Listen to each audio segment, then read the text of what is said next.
Bonjour à tous, nous sommes ensemble durant ces 2 heures sur Sud Radio. J'ai sans doute plus appris sur moi durant mes 20 ans de mariage que grâce à quelques introspections, certes, qui étaient nécessaires. D'ailleurs, j'ai rencontré de nombreuses personnes qui étaient la plupart du temps dans des démarches spirituelles et qui étaient très sûrs de savoir ce que c'était l'amour et qui pourtant vivaient pratiquement seuls ou en tout cas avaient très peu été en couple. Et ben oui, ça prouve bien à quel point elles ignorent vraiment ce qu'est l'amour et ce que l'amour peut nous apporter. Parce que la relation à deux, c'est un révélateur implacable de notre ego et de nos blessures d'enfant. Bref, la vie à deux, c'est un parcours initiatique et c'est ce que nous allons voir avec Guillaume de Brébisson qui justement, je crois, est assez d'accord avec ce que je viens de dire. Je pense même que si tant de gens aujourd'hui, et on le voit de plus en plus, choisissent de vivre seuls, eh bien c'est par peur d'être à nouveau confrontés à leurs zones d'ombre, à leurs blessures et à leur ego. Parce que l'amour, c'est laisser peut-être de côté son amour propre et c'est pas si simple.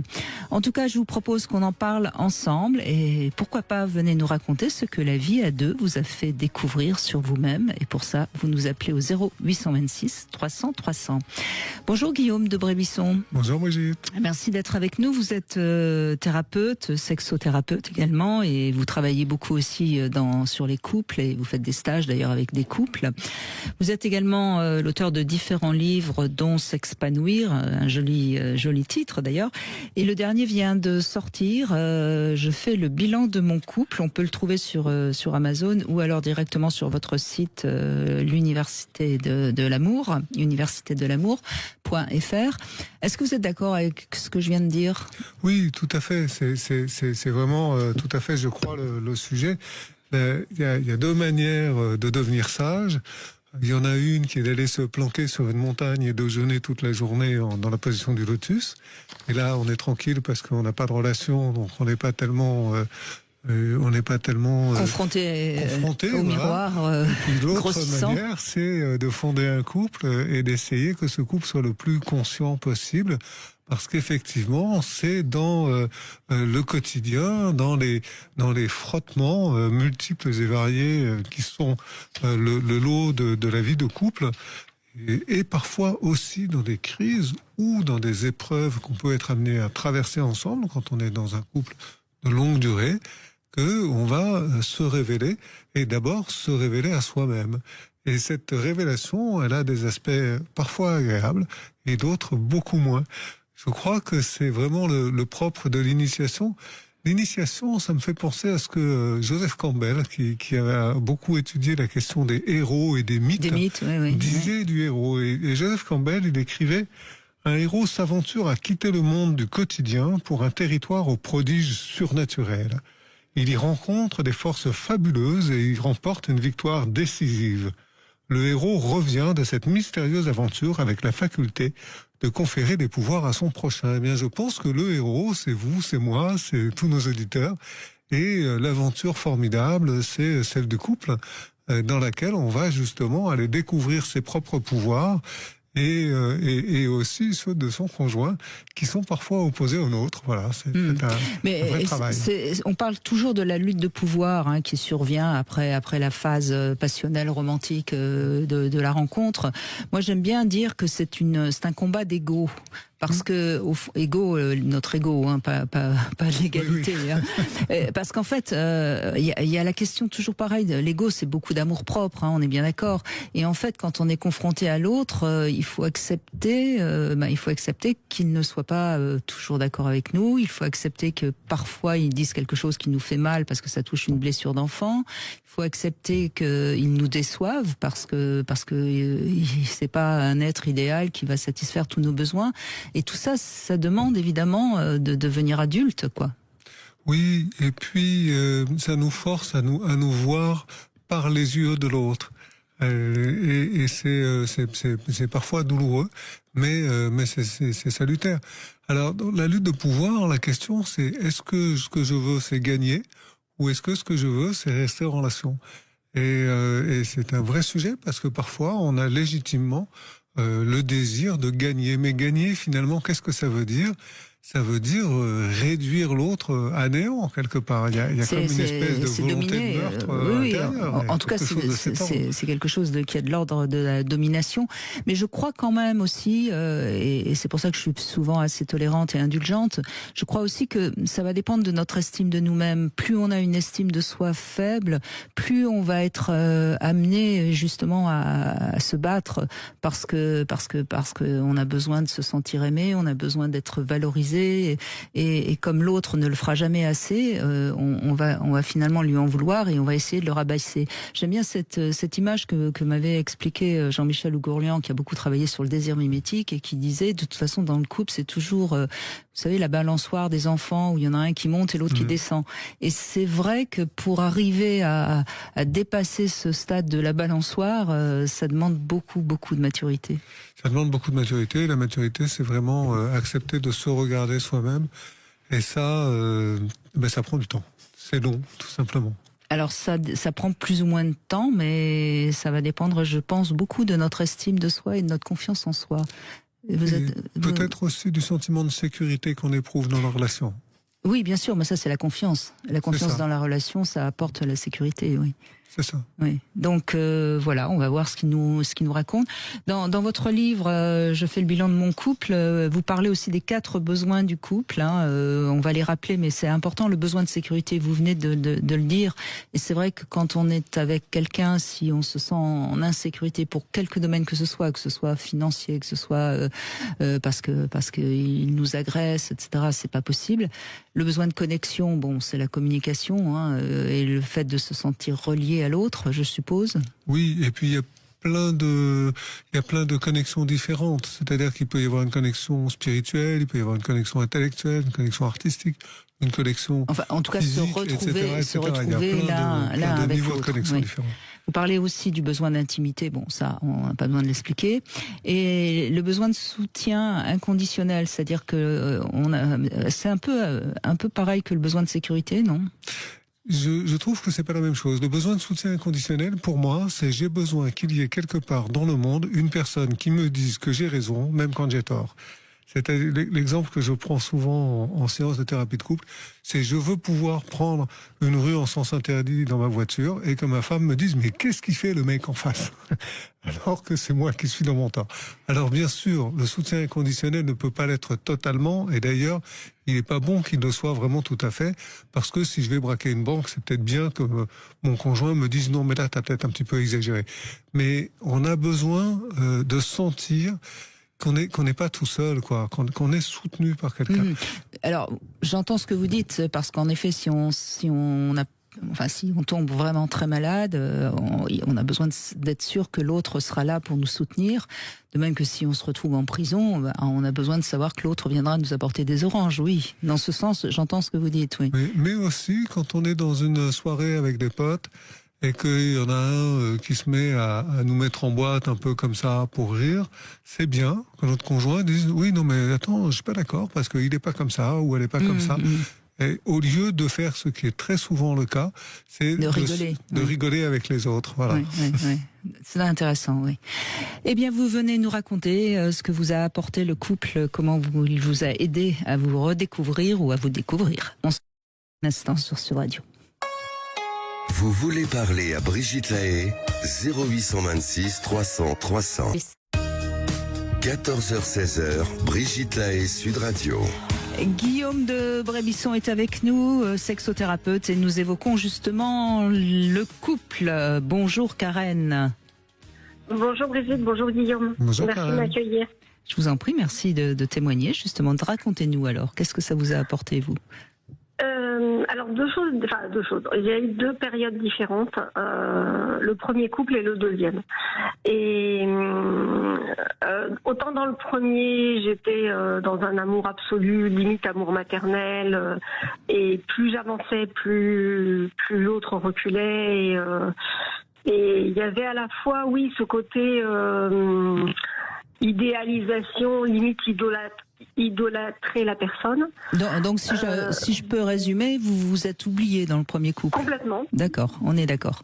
Donc et forcément, des comportements qui n'étaient pas acceptables, etc. Et quand il m'a quittée, je me souviendrai toujours d'une phrase qu'il m'a dit, c'est je te quitte pour que tu puisses rencontrer quelqu'un qui te conviendra mieux et qui saura mieux t'aimer que moi. Et oui, enfin ça c'était peut-être une formule pour se déculpabiliser. Hein. On est d'accord. Ça ressemble à je ne te mérite pas. Non, mais au final, il avait raison.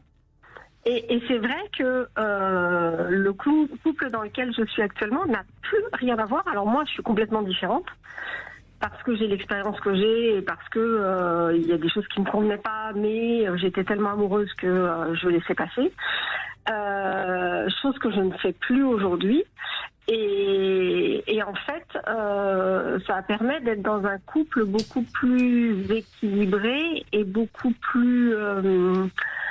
qui nourrit davantage l'un et l'autre. Et je trouve qu'il nous fait davantage grandir. Plutôt que quand il y en a un, comme vous disiez tout à l'heure, où c'est un jeu d'ego. Alors, il peut y avoir des moments où il y en a un qui va prendre le dessus parce que, comme vous disiez, il y en a un qui est malade et qui a besoin de celui qui est fort d'habitude. Quand il est en moment de faiblesse, l'autre puisse prendre la relève. Mais quand la relève est prise en permanence, entre guillemets, c'est bien aussi. C'est-à-dire qu'il y en a un qui est plus doué dans un certain domaine, l'autre qui va être plus doué dans un autre, ou qui est plus à l'aise dans quelque chose, et puis ça va bien sûr. Et alors, qu'est-ce que ce couple visiblement qui fonctionne bien, donc c'est un couple certainement qui vous a fait grandir ou qui vous a permis de vous découvrir. En quoi justement il vous a permis de mieux vous rencontrer vous-même? Dans le sens où il est pas étouffant. Et en fait, je suis beaucoup plus autonome. Donc il vous a donné confiance en vous déjà? Oui. Liberté. Donc il a révélé vos peurs, vos doutes? Oui. Je pense que je les connaissais, mais que je les camouflais parce que je voulais être la meilleure épouse possible. C'est ça. Parce que dans votre livre, Guillaume de Brébisson, vous parlez justement de l'ombre et de la lumière. Et au fond, en vous éclairant, Karen, si je puis dire, il a fait surgir vos ombres. Et vous avez pu, du coup, les apprivoiser et prendre confiance en vous. Complètement. C'est ça un vrai couple. Quand je fais des choses pour moi et uniquement pour moi, oui. J'ai pas de remarques désobligeantes en disant tiens tu vas pas être là, etc. Et même quand je rentre, en fait, il rayonne autant que moi. C'est-à-dire qu'il est content du moment que je me suis accordé et que j'ai passé. Est-ce que à ces moments où vous faites des choses pour vous et uniquement pour vous, vous vous sentez pleinement légitime et vous êtes tranquille, vous n'avez pas d'arrière-pensée en train de vous dire ah là là, je suis en train de manquer à mon mari ou à mon compagnon, je ne sais pas quoi. Pas du tout, alors qu'avant, je culpabilisais, voire même je ne me l'autorisais pas. Parce que j'avais l'impression de voler des moments au couple ou de lui voler des moments à lui. Et alors que là, c'est vrai que c'est aussi le plaisir aussi de se retrouver et d'avoir partagé quelque chose en dehors du couple, de lui raconter. Mais c'est important parce que c'est aussi les moments qu'on va vivre à l'extérieur du couple qui nous redonnent de l'oxygène et qui permet d'échanger sur d'autres sujets, parce que sinon si on reste totalement dans l'ombre de l'autre, on n'a plus rien à lui raconter ni plus rien pour le surprendre. Surtout. On finit par tourner en rond. Et cette autonomie dont vous parlez, Karen, vous avez est-ce que vous avez ressenti des résistances au début, des difficultés un peu à la prendre, cette autonomie, ou bien est-ce que ça s'est fait tout seul Non, au début, j'aurais pas osé. Au début, je n'osais pas même. Donc c'est lui qui vous a encouragé. En fait, c'est à force de lui demander, de lui dire, t'es sûr, ça te dérange pas si je vais à tel endroit? Tiens, tu sais, on m'a proposé ça. Et maintenant, je lui dis même plus, je lui pose pas la question. Je sais si on a quelque chose de prévu ou rien de prévu, et je lui dis, tiens, tel jour, je fais ça. Voilà. Ça, c'est très bien. Et j'imagine que du coup, vous êtes beaucoup plus en sécurité dans votre couple et vous l'aimez beaucoup plus puisque vous l'aimez pour ce qu'il vous a apporté et pour ce qu'il est, et non pas par idéalisation de ce que devrait être l'amour. Alors, l'aimer plus, je ne sais pas, honnêtement, parce que je pense que j'ai énormément aimé avant. Mais par contre, l'aimer mieux. Et même moi, être mieux avec moi-même et du coup être mieux avec l'autre. Et pas lui imposer non plus une pression sentimentale qu'au final, il n'avait pas demandé. Alors, il en a bénéficié, profité et abusé parfois, etc. peut-être. Mais moi, c'était volontaire dans la démarche. Alors que là, je suis volontaire dans l'équilibre. Est-ce que vous sentez une différence dans qui vous êtes aujourd'hui par rapport à qui vous étiez? C'est-à-dire pas seulement sur le plan de l'autonomie et tout ça, mais est-ce que vous rayonnez différemment? Peut-être, je sais pas, peut-être que vous avez changé physiquement, peut-être. J'aimerais que vous nous racontiez un peu les conséquences de cette sorte de prise d'autonomie et de sécurité dans la relation.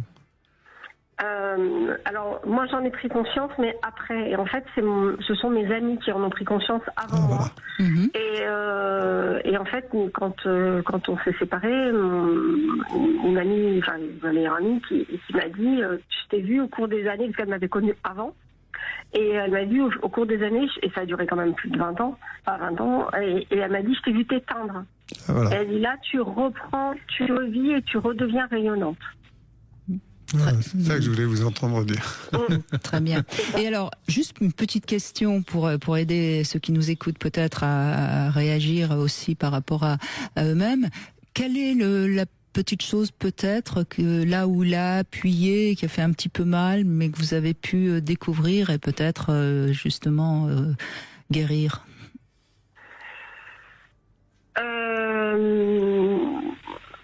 J'ai pas vraiment d'exemples qui me viennent en tête. Je dirais plus peut-être sur le fait que je m'empêchais certains projets. Et que là justement cette autonomie, on va dire, ressort, et que quand j'ai pu lui dire tiens, j'aurais bien envie de ça, etc. Alors il n'est pas très accompagnant, on va dire. Mais je sais qu'il est là. Je sais que je sais qu'il est là. Et le fait que j'y prenne du plaisir, je vois à travers ses yeux que ça lui fait plaisir que je me réalise en fait. D'accord. C'est magnifique. Donc on revient à ce qu'on disait au début. Donc ça vous a renforcé dans la confiance en vous et c'est ça qui est vraiment intéressant à comprendre, parce que vous parliez de ce besoin de soutien inconditionnel, Guillaume de Brébisson, mais c'est vrai qu'on a besoin que l'autre sache, ait confiance en nous pour qu'on puisse prendre confiance en nous. Oui, c'est exactement ça. Il y a une phase dans la vie du petit enfant. Alors je m'excuse parce que ne prenez pas ça pour une comparaison, mais il y a une phase dans la vie du petit enfant, vous savez, où il lâche la main de papa ou maman pour aller courir dans la rue. Et où là, en fait, ce dont il a besoin, cet enfant, c'est de savoir, premièrement, qu'il peut aller courir dans la rue, deuxièmement, qu'il peut se retourner, qu'il retrouvera papa ou maman et qu'il sera bien accueilli. Et c'est cette dynamique de découverte et de sécurité qui est très forte, très profonde, et dont on a également besoin dans le couple. Et ce que j'entends pour vous, Karen, c'est que justement ça, vous l'avez. Et probablement, ça doit vous sembler très épanouissant, votre relation actuelle, et très sécure, quoi. Je crois que ça ne fait aucun doute. La petite fille est devenue une femme. Voilà, c'est ça. Merci beaucoup, Karen. On se retrouve pour le Love Conseil, comment améliorer la communication.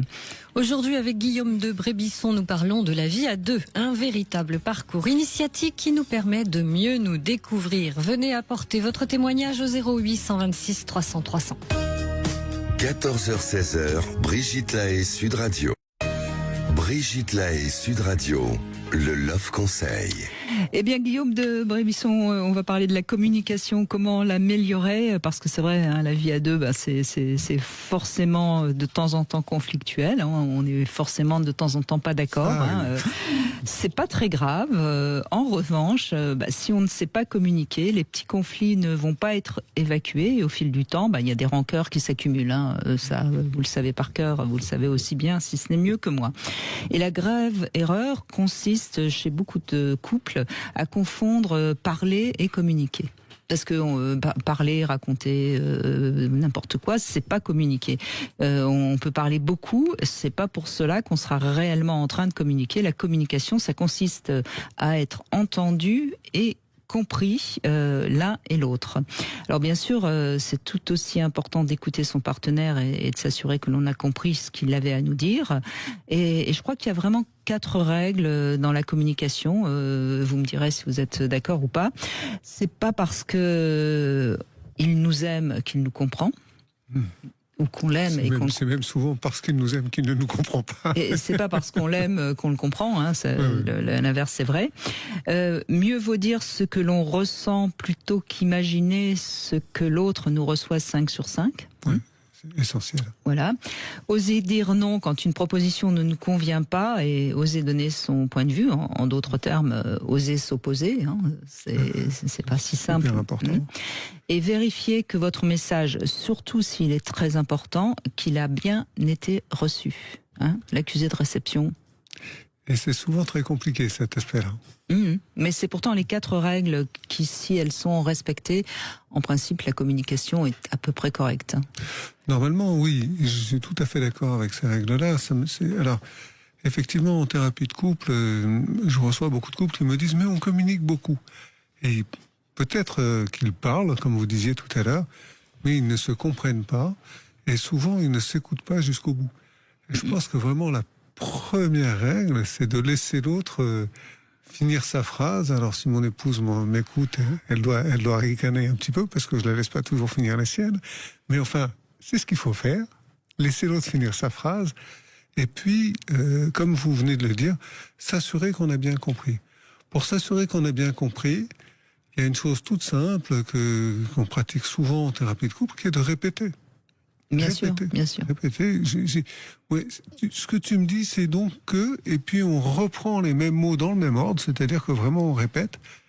Et là, on peut être d'accord sur quelque chose. Et une fois qu'on est d'accord sur ce point-là, eh bien, on peut avancer sur un autre, et sur un autre, et sur un autre. Et si on n'est pas d'accord, il faut bien se dire qu'on a le droit d'avoir chacun une vérité différente. C'est pas pour autant qu'il y en a un qui détient la vérité, et donc il faudra trouver une vérité entre les deux. Et c'est tout le problème du conflit qu'il faut résoudre. Et je pense que vous l'avez dit, c'est fondamental de pouvoir dire non. Alors, on peut dire non gentiment.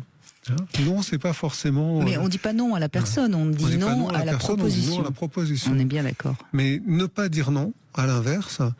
C'est se dire non à soi-même. C'est dire non à soi-même, et c'est très dérangeant pour l'autre parce que finalement il sait pas qui il a en face de lui ou d'elle. Si on accepte tout, ça veut dire que on est sans frontières, qu'on est confus, que quelque chose on sait pas qui on a avec soi, quoi. Donc c'est mieux de se positionner clairement, gentiment.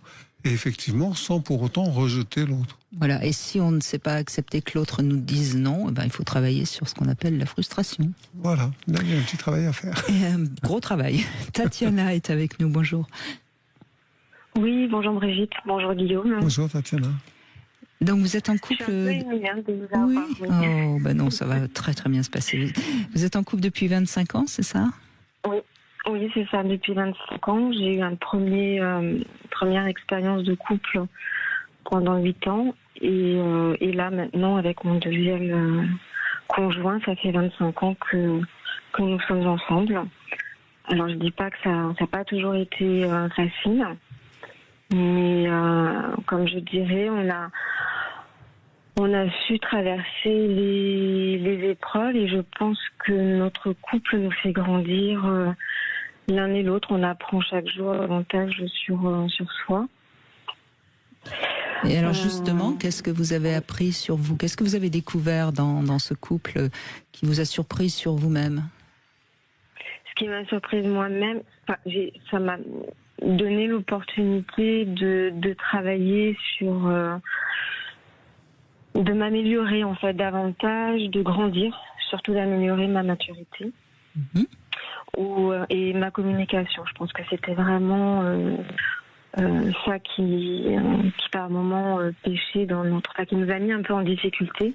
C'est-à-dire que vous aviez Vous aviez du mal au début à parler de vous, à dire ce que vous ressentiez, ce que vous aviez envie, c'est ça? Non, au contraire. C'est que j'avais pas du mal à parler de moi, c'est que j'imposais en fait D'accord. mes besoins.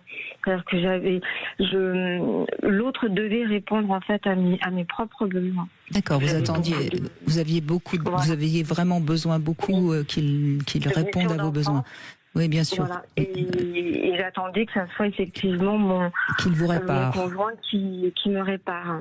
Et il m'a fallu du temps pour donc j'imagine Tatiana qu'à un moment donné vous avez été très déçue. Vous avez dû dépasser la déception. Et ça c'est très important parce que c'est souvent le cas dans un couple à un moment donné.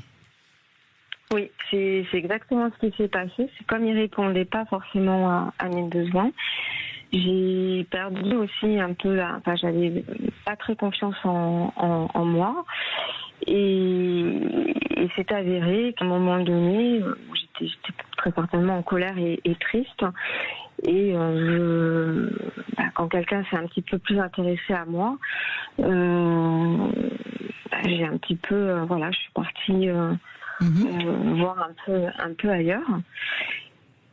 Et c'était pas forcément. Je me suis bien rendu compte que c'était pas la solution et c'était pas ça que je recherchais. Il l'a su ou pas? C'est là où ou bien sûr, oui, ça a été, oui, il l'a su et on a su traverser. Il a su vous pardonner et vous. Oui, ça a été bon. Oui, mais en même temps, on travaille beaucoup l'un et l'autre. Oui, et c'est là où on a appris à communiquer ensemble. Et je pense que ça vous a donné confiance en lui et vous l'avez. Et lui, pareil. Oui, ça nous a appris beaucoup de choses sur l'un et l'autre. Et du coup, on a pu travailler sur notre couple, c'est-à-dire savoir écouter aussi les besoins de l'autre et comprendre aussi qu'on n'était peut-être pas forcément tout le temps au même endroit. Moi, de comprendre aussi qu'il avait besoin d'avoir aussi ses espaces à lui et que c'est pas parce qu'il faisait pas forcément tout avec moi qu'il ne m'aimait pas ou qu'il m'abandonnait. Il a fallu que je travaille là-dessus et trouver moi aussi mon autonomie. Et vous êtes fait accompagner à ce moment-là, Tatiana? Vous dites on a travaillé, mais vous avez travaillé tout seul ou vous étiez accompagné par un thérapeute? Moi j'ai travaillé toute seule en fait, parce que lui non. Et aujourd'hui c'est toujours un petit peu. Moi j'ai avancé là-dessus. Lui n'a pas fait de travail. Il a fait son travail tout seul.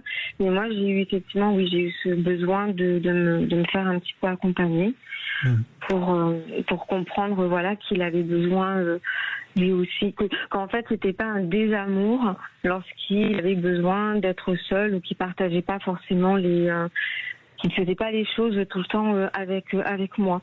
Et c'était il y a longtemps cette histoire-là? Oui, c'était maintenant ça va faire 10 ans. Mais ce qu'on imagine, Tatiana, dans ce que vous racontez, vous allez me dire si c'est vrai, c'est que vous étiez certainement plus blessée que lui dans votre estime de vous-même. Lui devait être quelqu'un d'assez sécure. Très indépendant et très sécure, c'est vrai. Oui. Et il a su. Pas besoin de... Et donc, quelque part, sa sécurité, elle a rejailli sur vous, puisqu'il a su rester présent malgré votre erreur. Voilà, c'est ça. En fait, le fait qu'il soit resté, moi, ça m'a permis de me sentir plus en confiance. Il a renforcé, ma confiance. Il m'a pas abandonné, et ça a renforcé du coup notre relation, notre couple. Et aujourd'hui, et ça a peut-être guéri votre blessure d'abandon.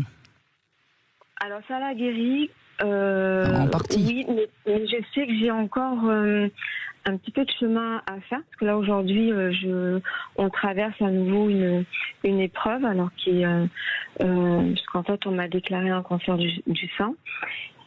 Et je me rends compte que il peut pas toujours répondre non plus à mes angoisses, mes peurs, à mes besoins. Et j'ai aussi ce travail de traverser de temps en temps où j'ai cette sensation de me retrouver seule et où je lui en veux de ne pas être tout le temps avec moi dans cette épreuve.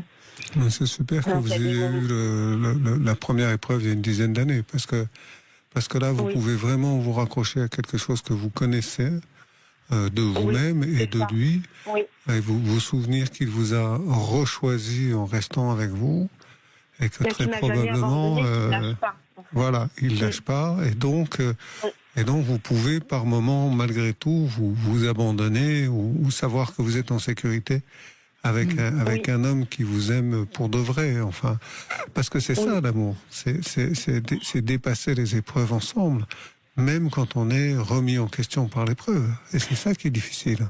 Mais je crois, Tatiana, moi ce que j'ai envie de vous dire, c'est que l'épreuve que vous traversez, parce que c'est toujours une épreuve, une maladie et notamment un cancer, je crois que l'épreuve que vous traversez, il faut que vous arriviez vous-même à en mettre du sens et à vous accueillir, si je puis dire, dans votre vulnérabilité.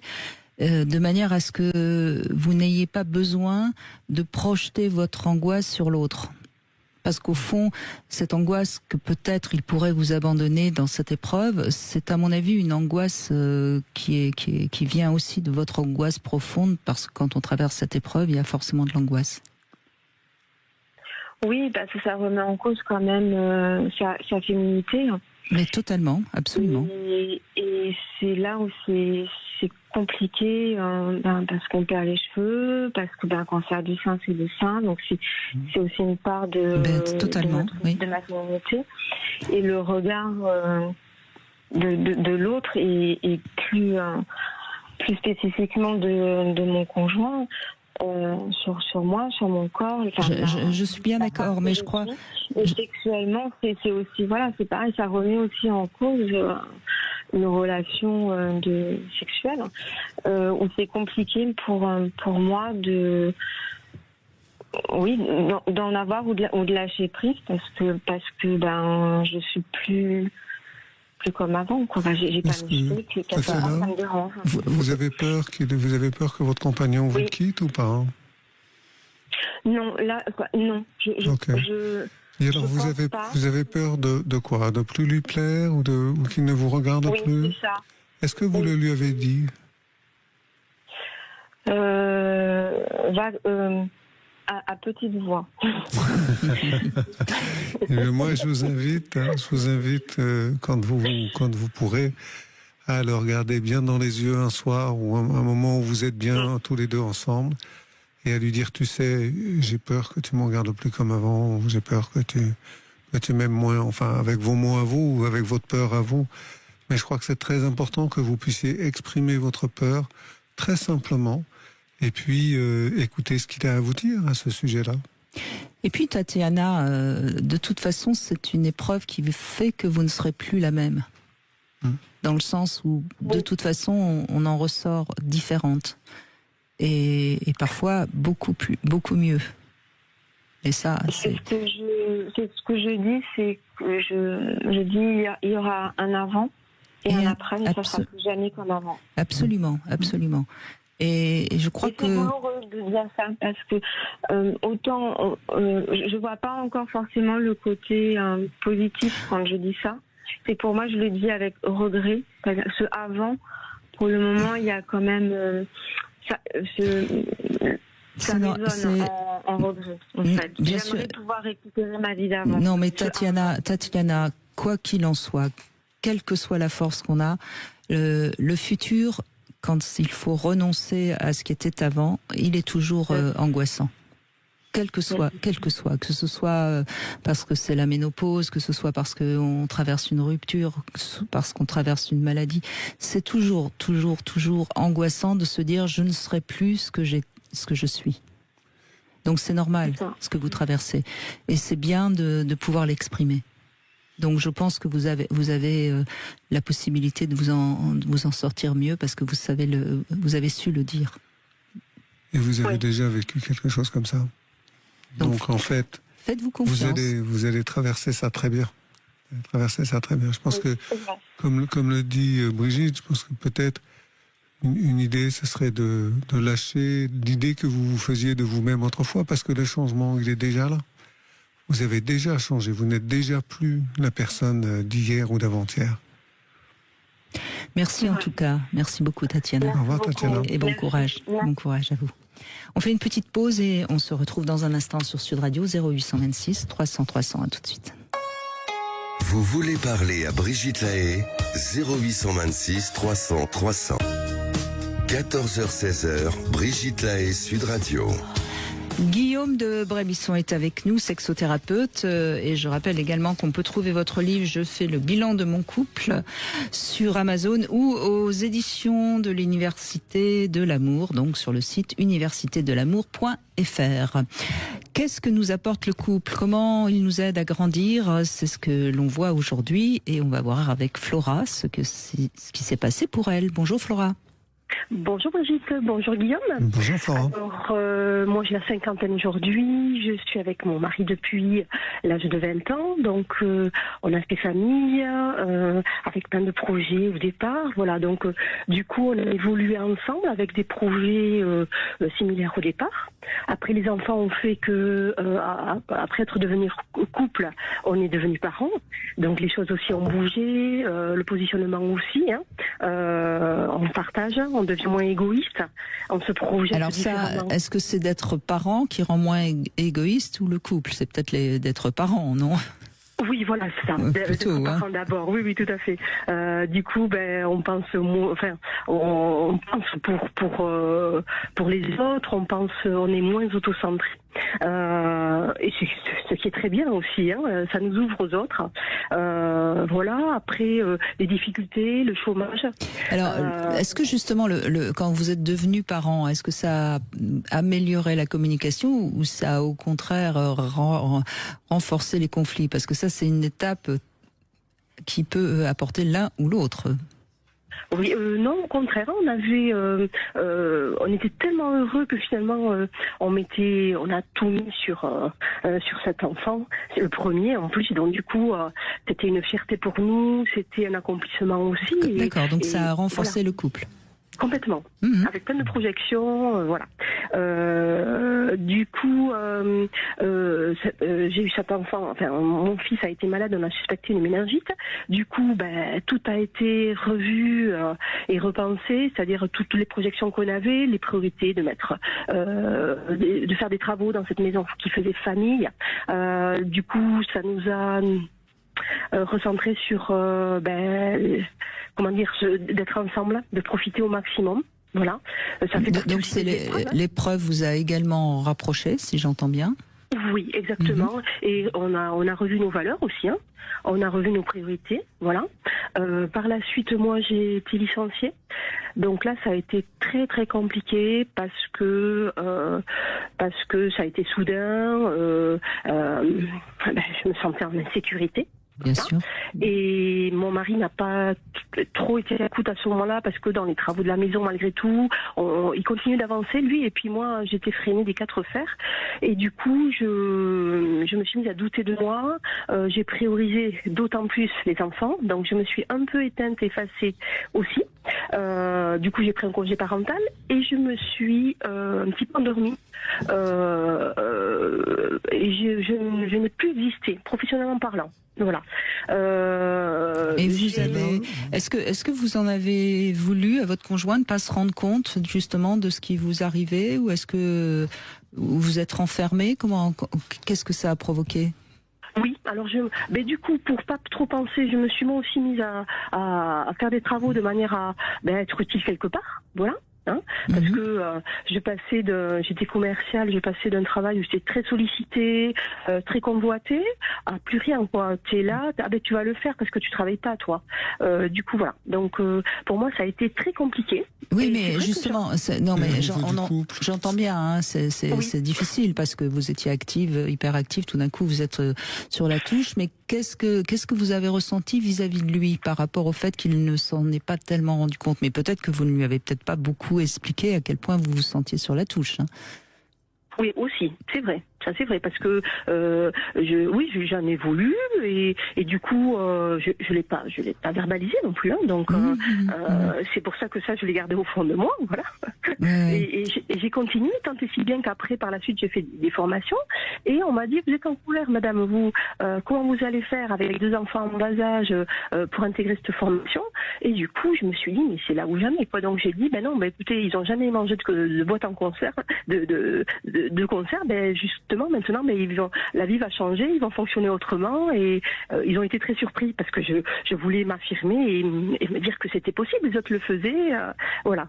Donc du coup cette formation a été salvatrice pour moi, bien sûr je suis partie dans le soin, bien sûr encore une fois, je continue et je m'y suis épanouie et là dernièrement on parlait de maladie, on m'a diagnostiqué un micro-adénome au niveau cérébral et du coup les choses ont changé. Justement, j'avais l'impression de me retrouver à cette période où justement j'ai perdu mon travail, où il n'y a pas eu trop d'écoute. Et là, par contre, j'ai verbalisé, j'ai dû avoir besoin de vous. Je sais pas où je vais. C'est vrai, je suis pas malade, je ne parais pas, je ne saigne pas. Je fais comme avant, je ne montre pas, mais j'ai peur de ce qui va se passer, donc j'ai besoin d'avoir des piliers et que vous soyez là pour moi. Voilà. Et là, vous avez du soutien de la part de votre mari ? Justement, j'ai compris. J'ai beaucoup réfléchi à ce déni-là, cette distance. En fait, on a un fonctionnement qui est, il faut pas se plaindre, il faut aller de l'avant. Et du coup, aujourd'hui, j'attends quelque chose qu'on n'a jamais pratiqué, c'est pas notre fonctionnement. Est-ce que vous avez dialogué un peu ? Est-ce que vous avez échangé sur tout ça, sur ce que vous ressentez, sur cette absence oui, mais c'est lui qui ça peut même dans ce que vous dites, hein, quand j'essaye de comprendre quel fonctionnement il a lui, ça peut même le faire fuir un peu parce qu'il a pas l'air d'être apte. Oui, et puis apte à être un soignant justement. Hein, Exactement, tout à fait. C'est vous la soignante, c'est pas lui. Hein. Oui. C'est ça. Les rôles, je demande à ce que les rôles changent et c'est impossible. Hein. C'est impossible. C'est compliqué pour lui, oui.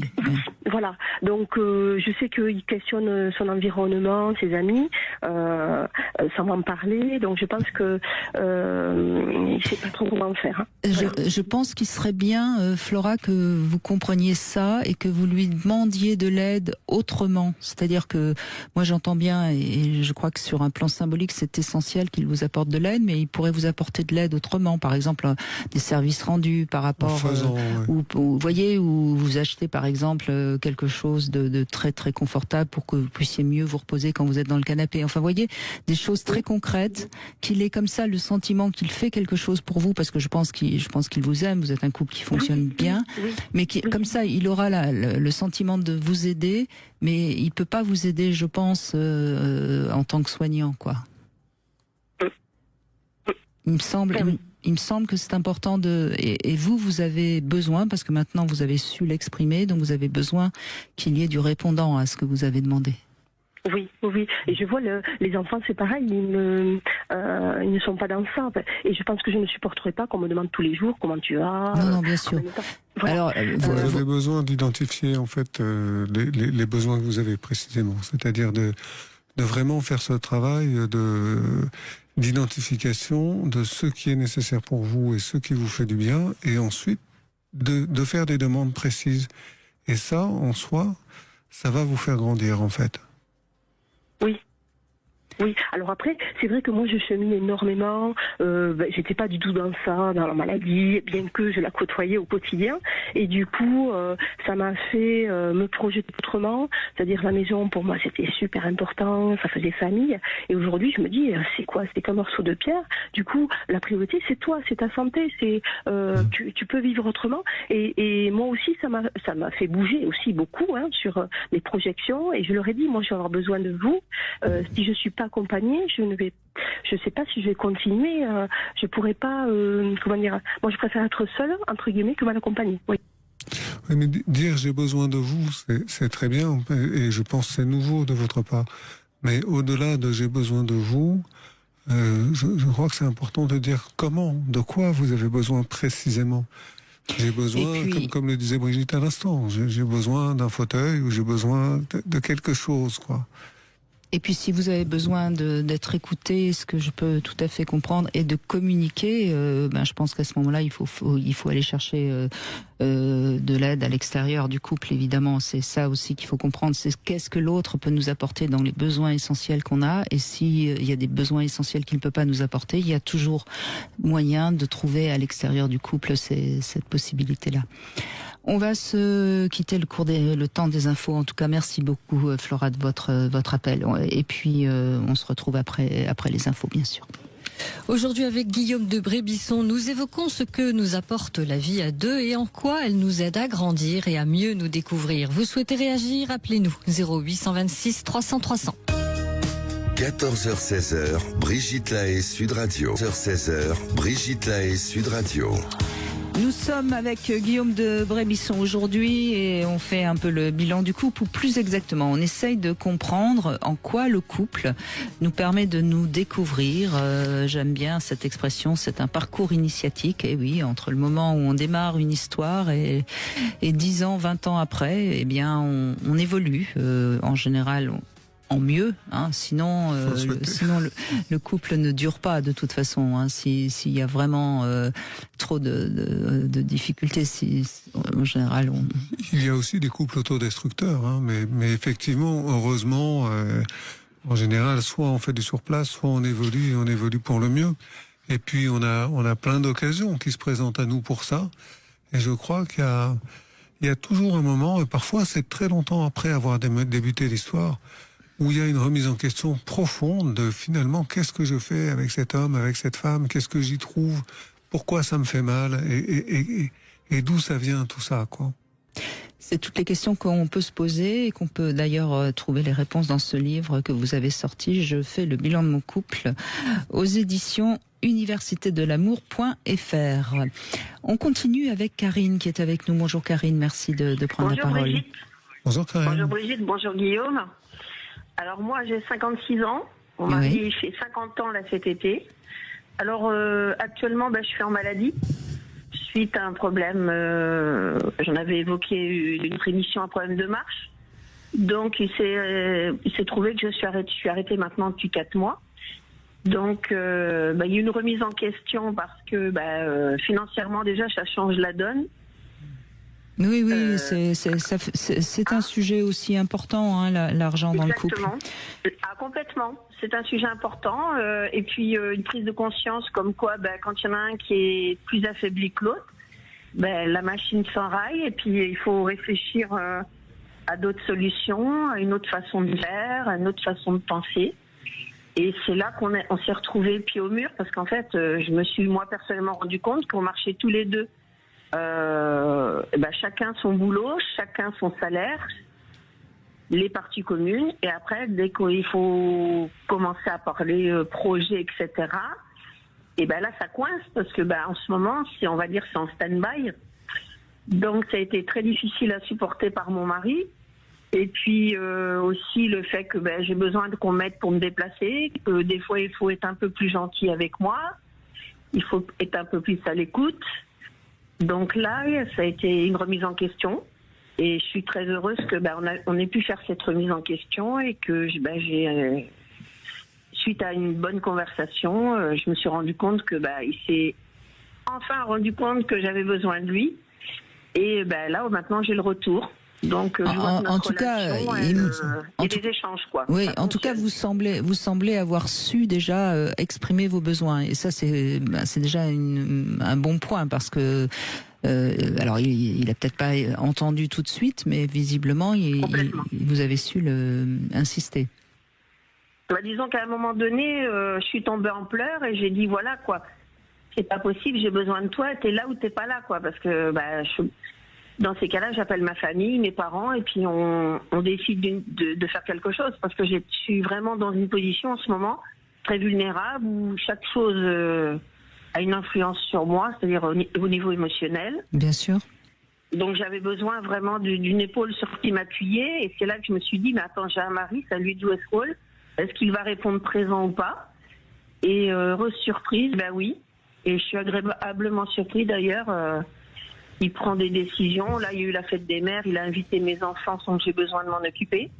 j'avais même pas suggéré cette possibilité-là, parce que je me suis dit, c'est pas moi qui vais pouvoir préparer, donc je vais pas demander cette année. Et là, ça s'est organisé sans moi.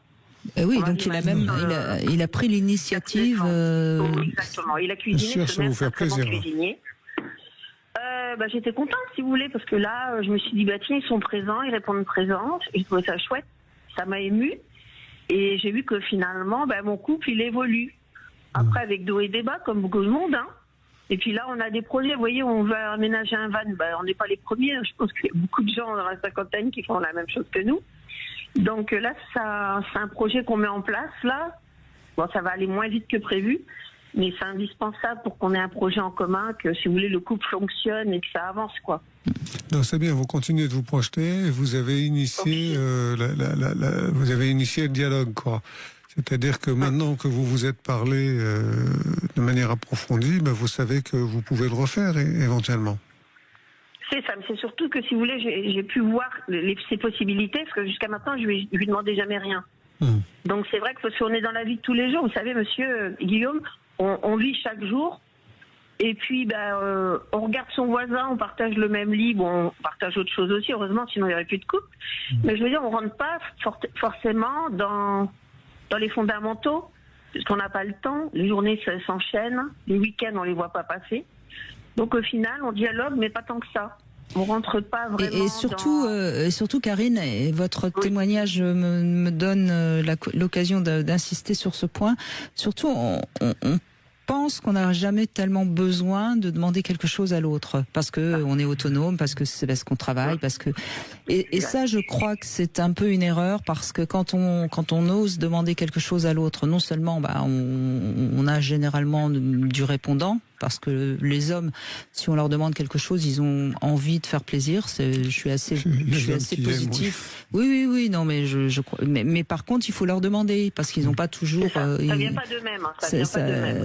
C'est pas tellement. Et comme beaucoup de femmes n'osent pas demander, finalement, on passe à côté de cet échange qui est très valorisant pour l'un comme pour l'autre, parce que vous avez eu le courage de demander et vous avez été ému de recevoir. Et je suis sûre que lui, ça lui a fait du bien aussi sur le plan narcissique d'être présent. Et sentir utile, ouais. Et exactement. Bon, et puis les projets, donc du coup là, il faut savoir que quand on rentre dans la cinquantaine, on n'a plus les mêmes pensées que quand on a 30 ou 40 ans. On s'approche de la retraite, donc c'est là qu'on commence à réfléchir, qu'est-ce qu'on va faire après. Et c'est là qu'on se rend compte si on est vraiment fait pour être ensemble, parce que si on n'a pas des projets en commun, on n'a pas une vision c'est très juste. Oui, c'est très juste ce que vous dites. Parce que moi, vous voyez, il est antillais, il est d'origine martiniquaise. Donc c'est vrai que si j'ai pas cette optique de me dire que je vais envisager un peu d'aller là-bas, même y habiter ou y aller en vacances ou 6 mois de l'année, c'est là que il y a une remise en question, parce que si on n'a pas les mêmes objectifs, les mêmes visions, pourquoi rester ensemble? C'est ça. Il y a vraiment, j'aime bien vos termes et votre manière de parler de la vision.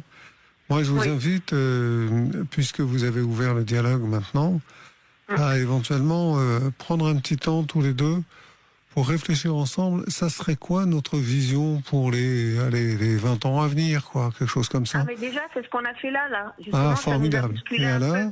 Oui, alors là, on va aménager un van. Parce que cet été, vu qu'on faisait de la moto, si vous voulez, et vu que ma santé me permet pas de monter sur une moto, il va vendre sa moto pour qu'on aménage un van pour au mois d'août. Nous, on habite au Midi, vous savez, on est dans le sud de la France, on a la chance. Donc, de pouvoir un peu balader et aller voir mes parents qui sont en Vendée. Du coup, on est indépendants. Et ça lui plaît bien parce qu'il est très bricoleur. Donc, je m'étais dit, le temps que je suis malade, c'est vrai que c'est pas drôle. Au moins, vu qu'il est bricoleur, il va passer ses samedis à bricoler. Il est menuisier charpentier, donc si vous voulez, il fait de la menuiserie. Donc du coup, ça va l'occuper les week-ends. Et puis, il aura comme objectif qu'au mois d'août, si on va aller se balader, faut qu'il ait avancé le projet. Très bien. Donc, je me dis que tant qu'il va s'occuper de ça, il va pas trop se focaliser sur ce qu'il peut pas faire avec moi et sur ce que j'ai. Et moi, je me projette en me disant qu'au mois d'août, je vais aller me balader. Donc on est gagnants tous les deux finalement. Mais ça, c'est une belle façon de traverser une épreuve, de la positiver en quelque sorte. Et ben bravo, Karine. Brigitte, si je veux que ça avance et qu'on reste ensemble et que ce soit positif, que j'essaie de tourner la chose positivement. Je me dis que il devait partir aux Antilles, il part pas. Il fait l'effort de rester là pour moi. Donc je me dis, en compensation, on va faire ce projet de van que c'est son bébé, enfin c'est son projet. Et comme ça, tout le monde est gagnant. On va quand même pouvoir faire quelque chose de sympa. C'est formidable votre manière de faire. J'aime beaucoup cette façon de dépasser l'épreuve en trouvant un système pour que justement tout le monde soit gagnant. C'est ça la puissance du couple, c'est exactement ça. Bravo. Oui, que tout le monde en prenne de la graine, comme on dit. Merci Karine, merci vraiment. On fait une petite pause, on continue avec vous bien sûr sur Sud Radio 0826 300 300. À tout de suite. Vous voulez parler à Brigitte Lahaie 0826 300 300. Norauto. Au fait, tu devais pas faire le montage ? Bah si, c'est fait. Je suis allé chez Norauto ce matin. Non, mais je parlais du montage des vidéos de vacances. Ça fait 6 mois. Et moi, je te parlais du montage remboursé chez Norauto sur les pneus Goodyear. Le montage est remboursé ? C'est pas vrai. Et si, c'est vrai. Jusqu'au 9 juin, votre montage est remboursé pour tout achat de pneus Goodyear chez Norauto. Avec des offres comme ça, pas étonnant qu'on soit la marque préférée des Français. Étude OpinionWay mars 2024. Conditions en centre et sur norauto.fr. Sud Radio, à Morlaix, en DAB+. 14h-16h, Brigitte Lahaie, Sud Radio. C'est Guillaume de Brébisson qui est avec nous, sexothérapeute, et on évoque justement le couple, la difficulté de grandir ensemble, parce que c'est tout ça le couple. Hein, c'est une lutte d'ego, c'est des blessures d'enfance qui sont réactivées par parfois simplement une remarque de l'autre. Et on a eu beaucoup de femmes jusqu'à présent, mais heureusement il y a aussi des hommes qui peuvent témoigner, n'est-ce pas? Bonjour Vilemo. Bonjour Brigitte, bonjour Guillaume. Bonjour Guillaume. Eh bien, on vous écoute.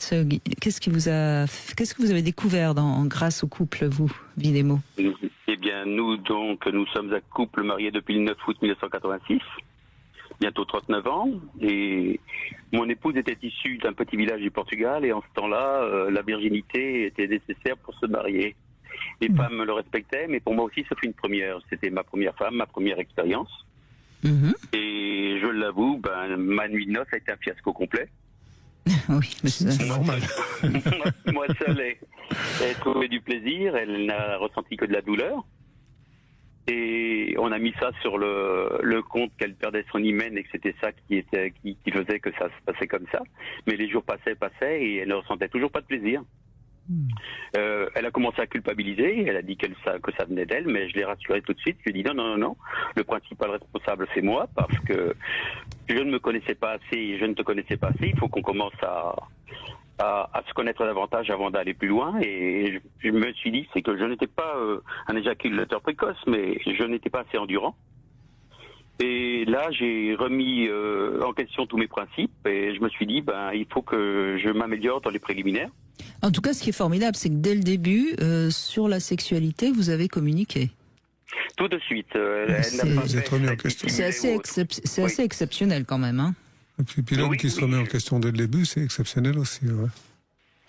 C'est gentil à vous, mais on était sur la même longueur d'onde de toute façon. Et j'ai commencé donc à chercher à stimuler le mieux avant toute pénétration. Et j'y suis parvenu. Et quand je l'ai sentie vraiment réceptive, là, je me suis permis de la pénétrer et à chaque fois, ça aboutit à l'orgasme.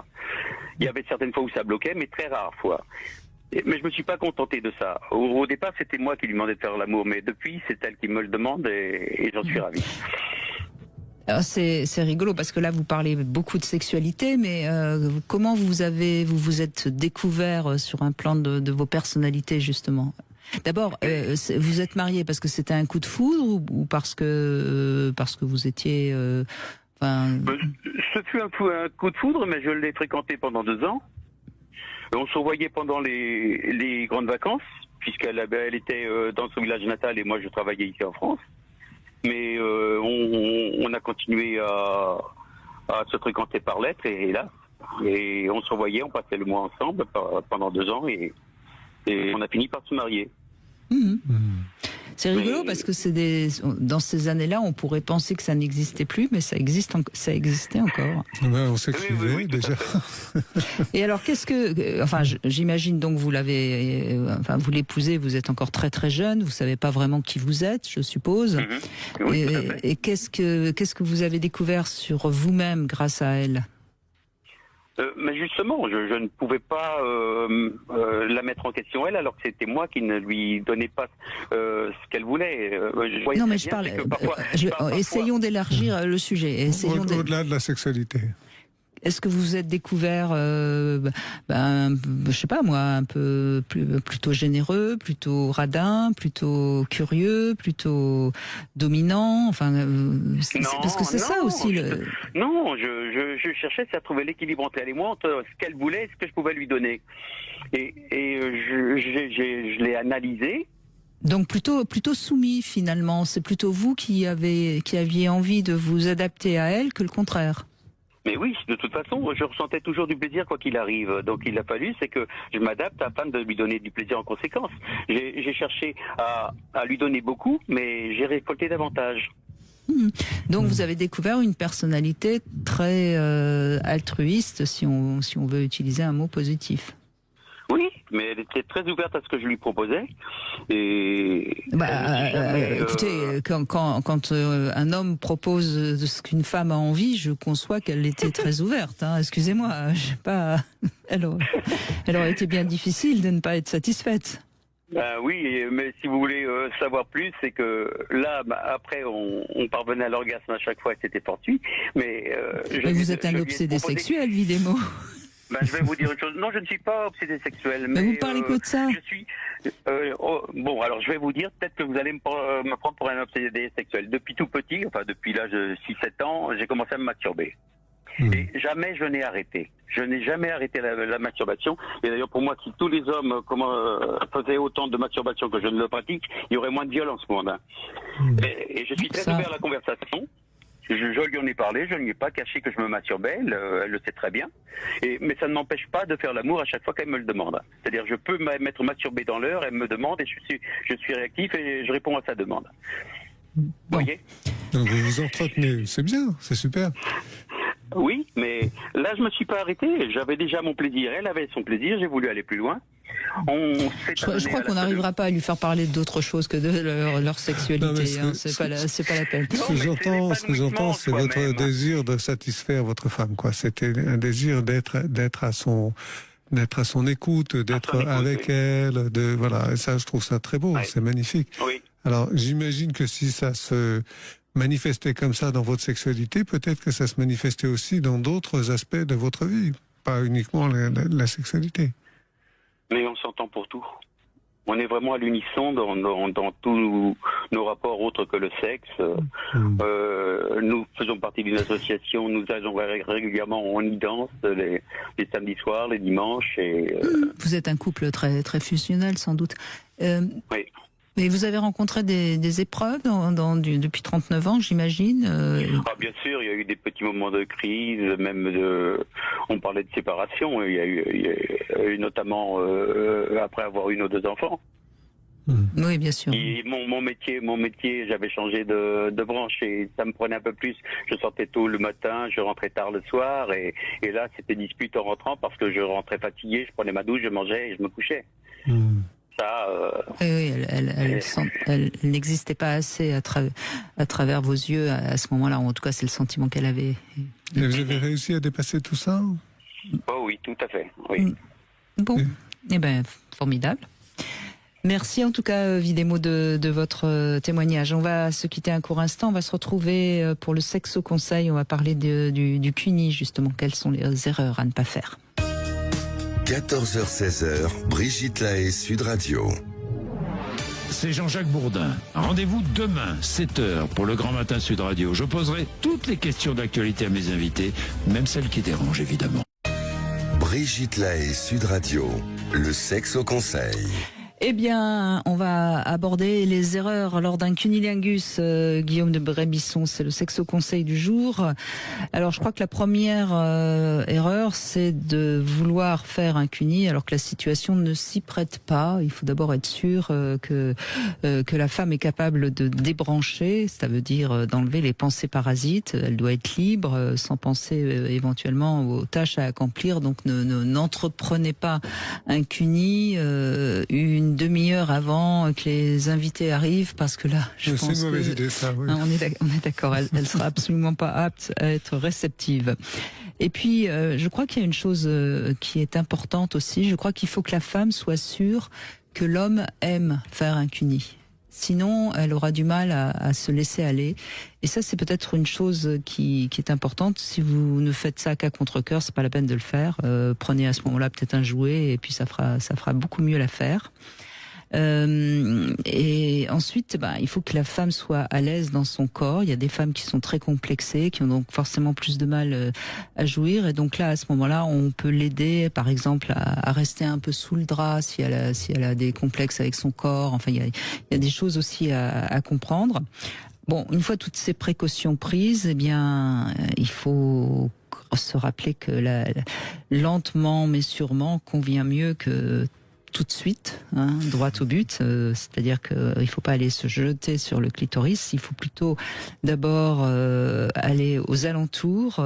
Et puis, c'est d'autant plus important si la femme tente d'échapper à votre langue. C'est certainement que vous êtes un peu trop vif, un peu trop brutal. Ensuite, moi je trouve aussi qu'il faut essayer toujours aussi de surprendre, de changer un peu de technique. Si vous n'êtes pas très précis, je crois que c'est bien aussi de voir un dessin de la vulve et de visualiser mieux à la fois le clitoris, le capuchon, les petites lèvres, les grandes lèvres, voilà. Et puis ensuite, soyez aussi réceptifs à la manière dont elle réagit. Alors je sais qu'il y a des femmes qui réagissent plus que d'autres, il y a des femmes qui vont mieux communiquer que d'autres. Mais si vous êtes très concentré sur ce que vous ressentez et sur ce qui se passe, a priori, ça devrait très très bien fonctionner. Oui, encore, il ne suffit pas de faire un cunilingus, encore faut-il regarder l'effet du cunilingus sur la bien personne sûr, concernée. Le but, c'est quand même de l'amener à l'orgasme, sinon c'est qu'il y a quand même... c'est un peu raté, on est bien d'accord. Bonjour Patrick. Bonjour Patrick. Brigitte. Oui, allô ? Oui, on vous entend, allez-y. Bonjour Brigitte. Bonjour à votre invité. Oui, donc le sujet est intéressant parce que en effet, la vie de couple est un révélateur de soi-même finalement, puisqu'on est un peu en vase clos avec une autre personne et qu'on peut pas trop s'échapper. Je dirais dans les autres relations humaines que l'on a en général, l'amitié ou autre, on a des solutions de contournement lorsqu'on a un irritant de fond et en plus on n'est pas trop dans l'intimité. Alors que dans le couple, je dirais l'évitement ou se dire je fais la croix dessus puis c'est pas grave, on passe à autre chose. C'est souvent une impasse. Vous avez raison, c'est très important ce que vous dites. C'est en effet, il y a pas d'échappatoire. Un ami, s'il nous a un peu déçus ou si on n'est pas d'accord, on dit c'est pas grave et puis le lendemain on oublie et c'est fini. Tandis que en couple, oui, ce huis clos fait que c'est pas possible d'échapper. Oui, c'est très juste. Plus l'intimité qui fait qu'évidemment, il y a parfois aussi des règlements de compte sous la couette. Voilà, et tous les enjeux en effet que l'on a par rapport à soi-même. Et je dirais on a déjà presque toute une vie à avoir pour un peu essayer de se comprendre. Et alors en plus, si on ajoute une autre personne qui va être un peu un inconnu malgré tout, même si on est on voit que les zones de contact sont pas simples et que ceci dit, c'est aussi un révélateur. Moi, je considère que j'ai eu deux longues relations de couple dans ma vie et ça m'a justement obligé par ces contraintes-là à bien me montrer qui j'étais et ce que je voulais finalement. Ça prouve déjà que vous avez su ne pas considérer que c'est toujours la faute de l'autre. Bravo. Alors, si, c'est un principe de base, et puis après je réfléchis un peu, et je me dis, et puis je vous ai écouté aussi un peu pendant pas mal de temps, donc je me dis à la fin, oui, le réflexe initial, c'est de dire que l'autre est un peu chiant et qu'il comprend rien. Puis à la fin, si on veut vraiment avancer, on dit comment je peux travailler sur moi et qu'est-ce que ça éveille en moi, ce qui vient de se passer en fait. Et vous avez un exemple justement à nous raconter de quelque chose qui vous aurait été révélé sur vous-même grâce à l'un de vos couples? Oui, par exemple, il y a quelque chose d'assez simple. Hein. J'ai un peu une âme de sauveur.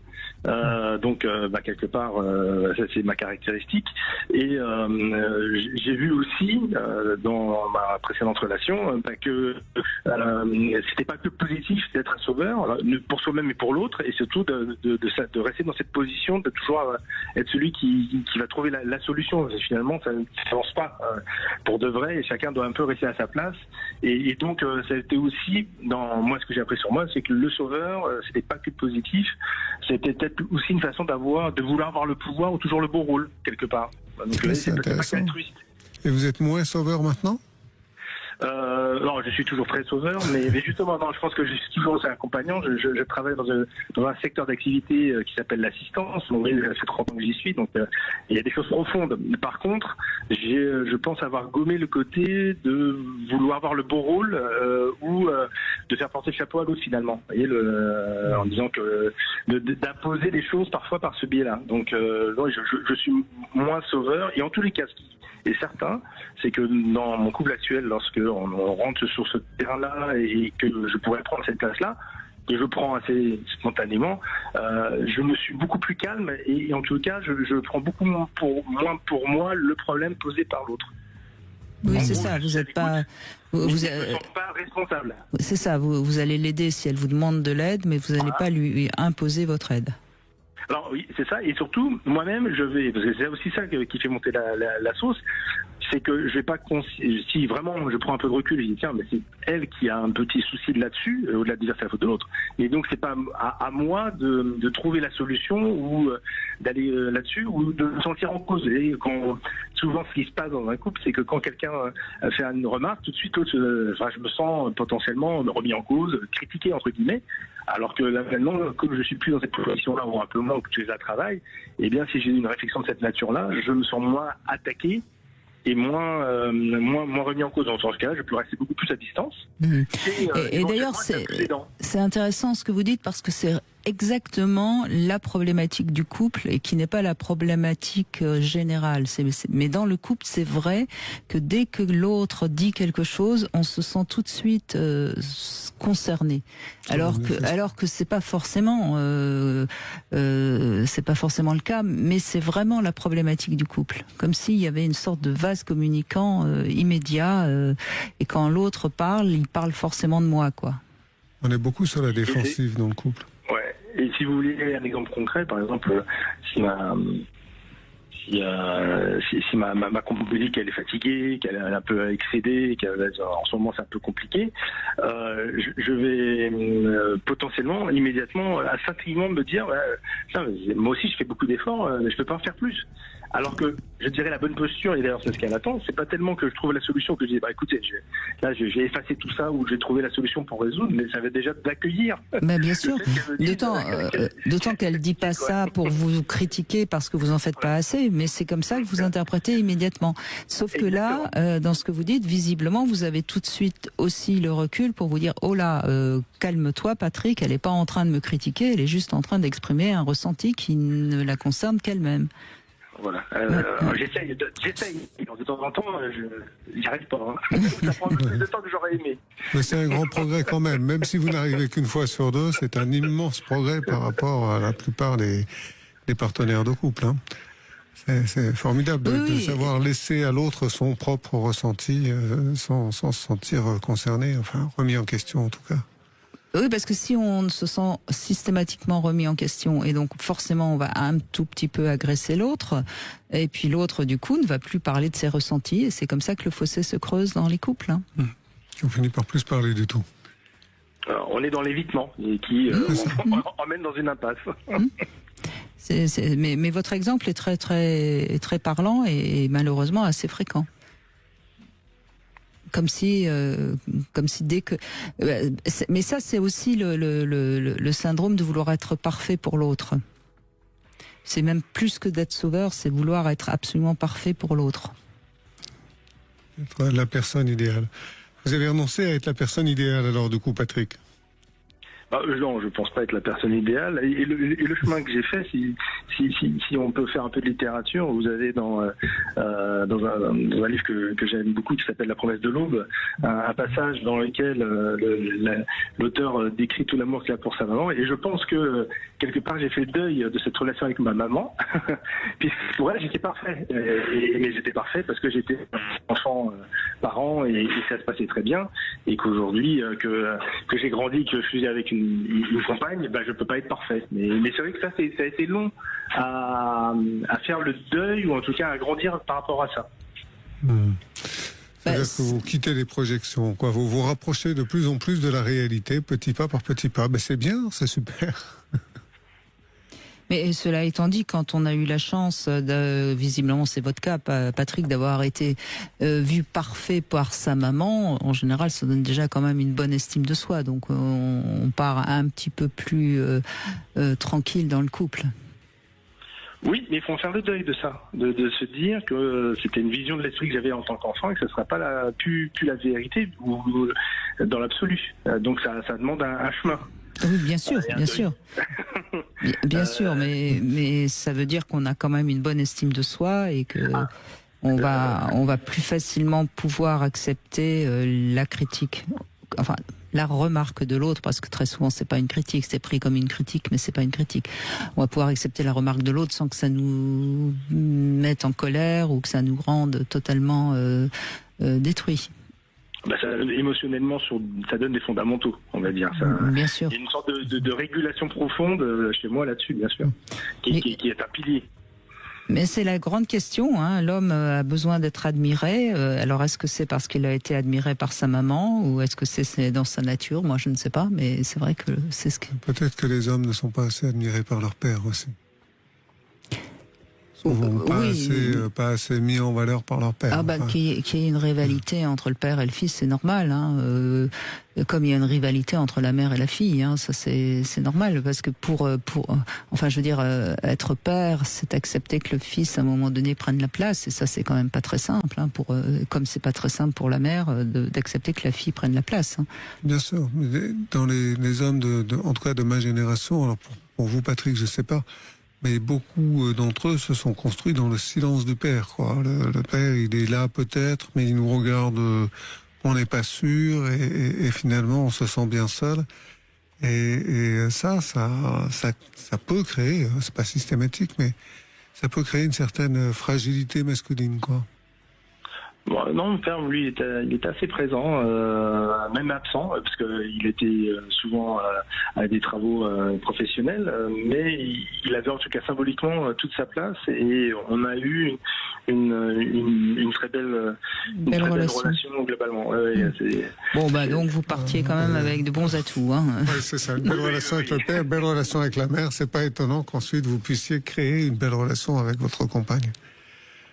On essaye, mais je dirais, il m'a fallu comme du temps, parce que j'ai un certain âge, et plusieurs expériences de couple. Donc, mais je pense que le couple, en fait, c'est une sorte de rappel de la réalité.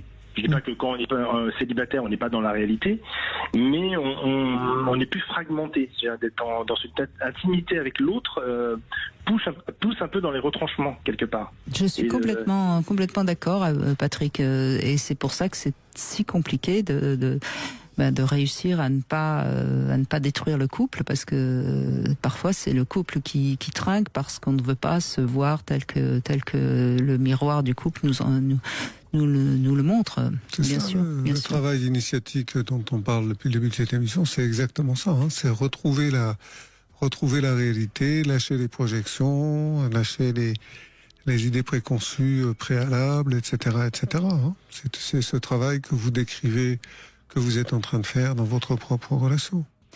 Mais en tout cas, merci beaucoup Patrick. Et on va faire une petite pause et on va conclure dans un instant, toujours avec Guillaume de Brébisson et avec vous, bien sûr, sur Sud Radio. 14h-16h, Brigitte Lahaie, Sud Radio. 14h-16h, Brigitte Lahaie, Sud Radio.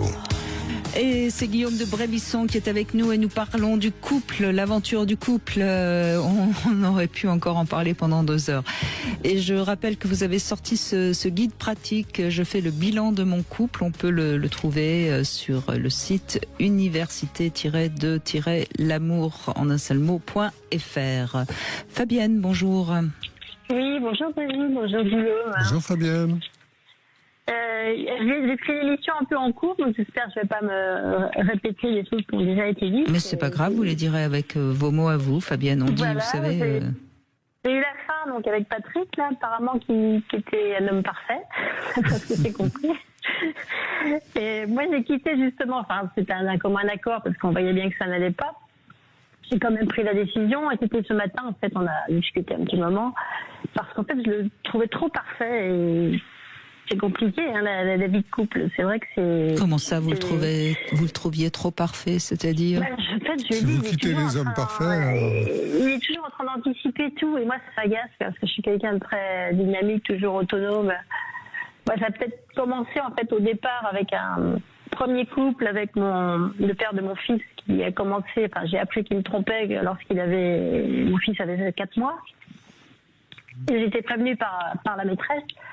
Donc bon, j'ai dit bon, on va essayer de raccrocher les wagons et peut-être que ça m'a perturbée en fait. Surtout je me rends compte aujourd'hui, peut-être que c'est ça en fait qui m'a perturbée toute ma vie. Même si on n'a jamais été fâchés avec le père de mon fils, parce qu'on s'est séparés pas loin d'1 an après. On a essayé quand même, mais bon, ça n'a pas marché. J'avais toujours l'image de cette maîtresse avec lui. Et après, j'ai fait plein d'autres couples, mais j'ai appris à chaque fois. Non, mais ça veut dire déjà que cette blessure n'a pas été réparée. C'est-à-dire que quand vous découvrez qu'il a une maîtresse, en plus c'est elle qui vous l'apprend, oui. Ça provoque certainement chez vous quelque chose de très profond et qui n'a toujours pas été réparé. C'est-à-dire que... Je me suis pas rendu compte en fait, parce que à chaque fois on me le disait quand j'allais voir des psys, on disait, moi je dis non, cette histoire elle est refermée complètement. Moi je m'entends bien avec le père de mon fils. Mais il y a peut-être encore quelque chose qui bloque, je ne sais pas quoi. Je pense que c'est la capacité à faire confiance à l'autre qui doit être totalement brisée. Surtout si vous dites que vous avez fait plein d'autres couples. J'ai l'impression qu'on a perdu... oui, vous êtes avec nous. Oui, Fabienne, est-ce que ce ne serait pas la confiance en l'autre qu'on ne peut pas avoir, puisque quelque part il a brisé cette confiance de manière... non, franchement je fais confiance à chaque fois que je suis avec quelqu'un, je fais confiance, mais au bout d'un moment il y a toujours quelque chose qui m'agace, ou qui me plaît pas, ou j'ai envie de changement, ou je suis tombée très amoureuse parfois de personnes qui étaient vraiment des bad boys, et je ne sais pas pourquoi. En tout cas, ce n'est plus possible pour vous de vous engager vraiment avec quelqu'un. Donc j'aimerais bien. Oui, j'entends bien, mais c'est plus possible parce qu'il y a eu quelque chose qui s'est brisé de manière trop violente. Donc c'est comme un traumatisme. Vous savez, quand je dis n'importe quoi, mais par exemple, on a un grave accident de voiture, on était au volant, et bien on peut plus conduire une voiture parce qu'il y a eu un traumatisme. Alors j'ai eu un grave accident de voiture aussi, mais il y a très longtemps. Il m'a fait perdre l'odorat, j'ai eu pas mal de fractures. Et j'ai reconduit après sans... Oui. C'est vrai que conduire la nuit toute seule, j'ai un peu plus peur des phares qui arrivent en face, parce que ça m'est arrivé à ce moment-là. Donc, mais pour les couples... Mais je prenais un exemple, alors je ne savais pas évidemment que cet exemple pouvait vous parler, mais ce que je veux dire par là, c'est qu'il y a peut-être quelque chose de l'ordre du traumatisme dans cette découverte de l'adultère, surtout que c'est elle qui vous l'apprend, et ça crée un traumatisme qui fait qu'on ne peut plus se réengager réellement profondément avec un homme. Et donc, soit on choisit des hommes avec qui, de toute façon, c'est pas envisageable de s'engager parce que c'est des bad boys, comme vous le dites, soit à un moment donné, au moment où il faudrait commencer à s'engager, et le processus de l'engagement, c'est quand on commence à s'attacher à quelqu'un, qu'on commence à être en sécurité, eh bien, ce processus-là ne peut pas se passer en vous puisque vous avez ce traumatisme. Ou alors c'est l'autre qui me quitte alors que moi j'ai envie de continuer, ou c'est l'autre qui... C'est pareil en fait. Tout ça c'est pareil, Fabienne. Bah oui, c'est l'effet miroir.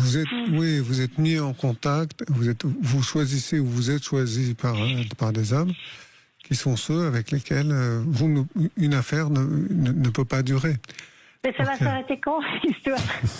Quand vous dépasserez le traumatisme, pour ça il faut déjà le reconnaître, le traumatisme. Oui. Vous voyez, et là j'entends bien que pour l'instant vous êtes un peu dans un déni là, comme si dessus, pourtant. Je crois que pour travailler dessus, il faudrait que vous puissiez être à nouveau en relation avec les émotions que vous avez ressenties au moment où vous découvrez ça. Et je ne sais pas si vous avez été effondré, si vous étiez terriblement en colère, si vous aviez l'impression que la vie s'arrêtait. Sur le moment, oui, j'ai été effondrée parce que j'avais tout quitté, vendu mon commerce, quitté ma famille, quitté ma région pour le rejoindre. Donc j'étais dans une ville où je connaissais plus personne. Je me suis retrouvée Mais vous vous rendez compte de ce que vous avez traversé? C'est quelque chose qui est enfin c'est un tsunami que vous avez. Oui. Vous avez vécu quelque chose de similaire dans l'enfance? Dans l'enfance, non. Non. Vous n'avez pas vécu une forme d'abandon ou un déménagement brutal ou je ne sais pas quoi, quelque chose de cet ordre? Non, pas du tout. Mes parents ont toujours été ensemble. On a toujours vécu très longtemps dans la même maison. Oui, donc c'est la vraie catastrophe, c'est le vrai tsunami quand ça vous arrive. Parce que en plus, si vous avez eu des parents qui étaient ensemble, etc., vous fondez un couple. Vous fondez un couple avec l'illusion que ça va forcément durer, puisque vous avez le modèle de vos parents qui est un couple qui dure. Oui. Et puis, vous venez de mettre au monde un enfant, ce qui est déjà quand même un peu un traumatisme. Hein. La naissance d'un enfant, c'est quand même, pour une femme, c'est quand même un moment où on est fragilisé. Un enfant qui a 4 mois, on est encore... Oui, puis j'étais pas entourée de ma famille quand je l'ai eu. Vous êtes toute seule. Vous êtes toute seule avec cet homme. Et c'est une femme qui vous apprend que non, il n'est pas à vous, il est à moi. Oui. Vous imaginez le traumatisme que c'est? Oui. Et si on met des notes. Ce soir-là, je l'attendais à rentrer. Et lorsqu'il est rentré, je lui ai dit t'as rien à me dire? Il me dit non, rien. Et lorsque je lui ai dit, c'est surtout en plus sa réaction qui m'a vraiment peinée, parce qu'au lieu de dire je sais pas, excuse-moi, un moment d'égarement, bon, je venais d'accoucher, tout ça, il m'a dit oh la salope. Alors ça. Je me suis dit, dis donc. Alors, vous savez, Fabienne, j'entends bien à quel point vous avez un petit peu cadenassé tout ça, mais la manière dont vous en riez prouve bien qu'il y a une défense qui est en place, qui est très forte, et qui justement vous empêche de réaliser à quel point ça a été un traumatisme. Alors moi, je veux pas du tout que vous vous effondriez avec moi. Sur le moment, ça a été un traumatisme sur le moment, c'est sûr. Et c'est ça qu'il faut aller un peu travailler pour que vous puissiez à nouveau faire confiance. Comment vous pouvez faire confiance avec un tel... En plus, comme vous dites, la réaction qu'il a, elle est pas... catastrophique cette réaction. Elle est assez horrible. Vous êtes fait suivre par un thérapeute, Fabienne? Vous avez fait quelque chose de... Ah, j'en ai fait pas mal, oui. Puis... Peut-être que vous pourriez essayer des méthodes qui justement sont spécifiques au traumatisme, comme le MDR ou le Somatic Experiencing. Oui, en plus avec Brigitte, on en a déjà parlé d'une sorte de MDR, mais je vais y venir. C'est encore une fois, vous avez l'air de bien fonctionner. Je veux dire, j'ai pas l'impression que vous êtes. Je fonctionne très bien. Je suis équilibrée. Voilà. Mais si vous avez envie, à un moment de vous engager dans une vraie histoire, je pense qu'il faut dépasser ce traumatisme. Ouais. Mais vous n'êtes pas obligé de vous engager dans une vraie histoire. Ça, c'est votre choix. Mais je crois que si j'en ai envie. Alors, si vous en avez envie, je pense qu'il faut prendre le temps. Il faut travailler ça. Il faut travailler ce traumatisme. Parce que j'ai pas envie de faire souffrir les gens. Au début, avec cette personne, là, dernièrement, j'étais pas du tout, pas très amoureuse. Et je me suis dit, ça va venir. Et puis, en fin de compte, non, il est parfait, mais trop, quoi. Eh ben voilà, vous voyez, et ça fait écho à votre traumatisme, parce que qu'est-ce que vous me dites? Vous me dites, il est parfait, mais trop. Donc ça cache forcément quelque chose. Il va anticiper toujours. Est-ce que tu veux si oui, mais ce que vous entendez pas, c'est que dans votre inconscient, vous êtes en train de vous dire, il est trop parfait, ça cache forcément quelque chose. Il va forcément y avoir Non, c'est pas surtout sur ce côté-là. Trop parfait parce que moi, ça m'agace en fait. Parce que j'ai toujours fait tout toute seule et c'est sympa de faire un cadeau, ça j'aime bien. Mais dans la vie de tous les jours, toujours d'anticiper des trucs. Enfin, vous y croyez pas, quoi. Bon, enfin, c'est votre avis et on va pas vous titiller non. plus que ça. Mais je pense que vous avez besoin en effet de travailler sur ce traumatisme. Oui, mais c'est une bonne idée, j'aime bien. Ouais, bon courage, Fabienne. Merci en tout cas. Beaucoup. Merci Fabienne. Oui, je crois que c'est encore une fois important et c'est aussi le rôle du thérapeute quand l'autre n'est pas prêt à entendre. Il faut pas insister non plus. Chacun va faire son chemin. On peut pas forcer quelqu'un à aller découvrir ce qu'il a à découvrir. Chacun a son rythme et voilà, c'est comme ça. Mais c'est vrai que ce qu'a traversé Fabienne, c'est quand même quelque chose d'assez difficile, quoi qu'on en dise. C'est très très dur. Et finalement, l'histoire de Fabienne montre en creux tout ce qu'on a vu dans toute cette émission. C'est justement le côté apprentissage. Parfois l'apprentissage se fait et parfois il se fait pas. Ou parfois il est difficile à faire.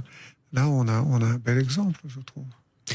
Et oui, eh bien on va rester sur cet exemple de Fabienne, mais aussi tout ce qu'on a entendu. Et je crois que ceux qui sont en couple et qui nous écoutent sont sûrement en train de faire un petit effort de réflexion. Qu'est-ce que j'ai découvert? Et c'est ça qui est formidable. De toute façon, plus on se connaît, finalement, mieux on peut faire les bons choix qui nous conviennent pour être heureux. Et plus on est apaisé, et plus la vie de couple est apaisée aussi. Donc ça vaut la peine. Oui, absolument. De toute façon, je crois qu'on n'a jamais fini de se découvrir, et c'est peut-être ça aussi l'aventure de la vie. Hein. Très probablement. Je pense qu'on est là pour ça. Alors je ne sais pas si on est là pour ça, mais en tout cas c'est ce qu'on va. Et c'est vrai que moi c'est quelque chose qui m'intéresse aussi beaucoup, c'est d'expliquer à quel point on n'est jamais fini, c'est-à-dire que notre moi il est tout le temps en train de se modifier en fonction des rencontres. Et plus ce sont des rencontres qui nous marquent, hein, que ce soit d'ailleurs des rencontres d'amitié ou voire même dans le travail. Plus ça va nous modifier, ça va nous alors après ça peut nous faire aller mieux et puis ça peut aussi un peu nous détruire. Hein. On sait aussi que certaines relations toxiques peuvent un peu nous abîmer. Donc il faut accepter cette mouvance permanente de notre personnalité.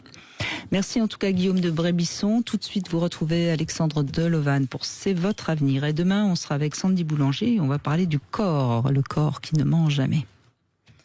Sud Radio, c'est vous qui donnez le ton. Tout le monde peut appeler, donner son avis, qui plaise ou qui plaise pas. L'important, c'est d'essayer